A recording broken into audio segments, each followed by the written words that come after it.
Once upon a time, in the early days of Disney's rise to fame, there existed a compartment within the bustling animation studios that even the top executives seldom dared to enter. Deeply hidden beneath layers of blueprints, sketches, and visions of fantasy awaiting creation, a rumor whispered among the animators. It was said that Walt Disney himself had attempted to weave real magic into his work. And though people dismissed it as just another studio myth, there was one man, a young animator named Arthur Wells, who couldn't let the rumor rest. Arthur was not just any animator. He had proven himself time and again with breathtaking scenery paintings and sharp attention to detail. But Arthur carried a secret obsession, the challenge of uncovering Disney's supposed lost spell. His nights were not spent sketching characters or drafting scripts. Instead, he pored over discarded notes, forgotten animation reels, and the overlooked chaotic details of Walt's earliest creations. Haunted by a cryptic phrase scribbled on a yellowing napkin and buried beneath reams of film cells, "Dream beyond the frame," Arthur grew convinced that Walt had created something far beyond just animated stories. During one stormy night, the entire studio was eerily quiet. Save for the hum of the motion picture equipment hidden in the archives, Arthur had finally pieced together enough clues to pinpoint the location of what he believed was the key to Walt Disney's legend. A forbidden film strip, only rumored to exist, titled Ephemeral Waltz.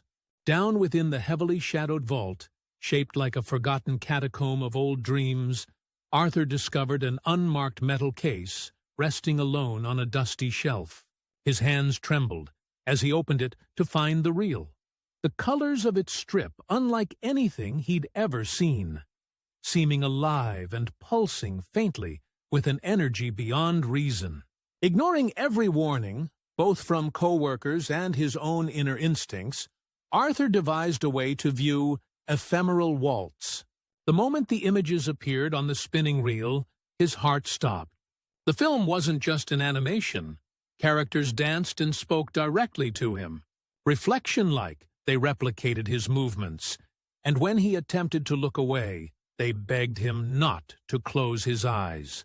Patterns, swirling glyphs, and melodies wound through the air, as the reality of the room itself seemed to fray at the seams.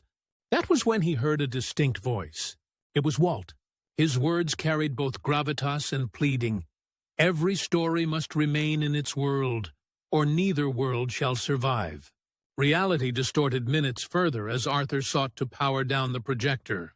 That was when he heard a distinct voice. When he managed to pull the plug, Arthur realized the room he stood in was no longer just a basement archive. He had been transported to what could only be described as the liminal space between imagination and memory, populated by the unused and forgotten creations of Disney films that never made it to public view. They roamed this dimension, characters without stories, landscapes layered like unfinished thoughts, colors bleeding and blending into an endless void. As Arthur wandered, he began to notice that the boundaries between his own memories and these lost dreams were starting to blur. Then came the revelation. Standing atop a cliff of floating sketches, a towering figure emerged. It was Walt Disney himself, or at least a shimmering echo of him woven from light and magic. Walt explained the truth. All creative works carried an essence of their creators, born not just from imagination, but a glimmer of genuine magic. Ephemeral Waltz had been his experiment to merge the worlds of thought and reality, to create a bridge between creators and their creations.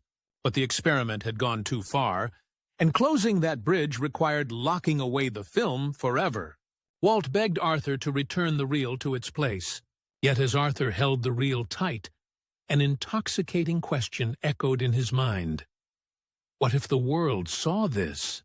What if magic wasn't just a fantasy but a reality for everyone? In a heartbeat, Arthur reconnected the projector to release its contents back into the studio. As it whirled to life, the building shook.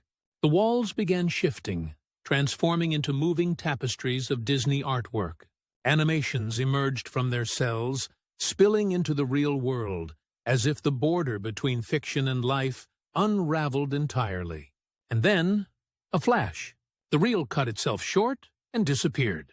Arthur awoke on the studio floor, his colleagues shaking him awake. To this day, the event was never publicized, sealed away as unofficial studio folklore. Arthur vanished shortly after, leaving behind only a single index card with Walt's mysterious phrase, "Dream beyond the frame." And while Disney continues to grow as a powerhouse of imagination, there are those who still whisper that somewhere in the expanses of its archives, the ephemeral waltz waits for someone brave or foolish enough to press play again.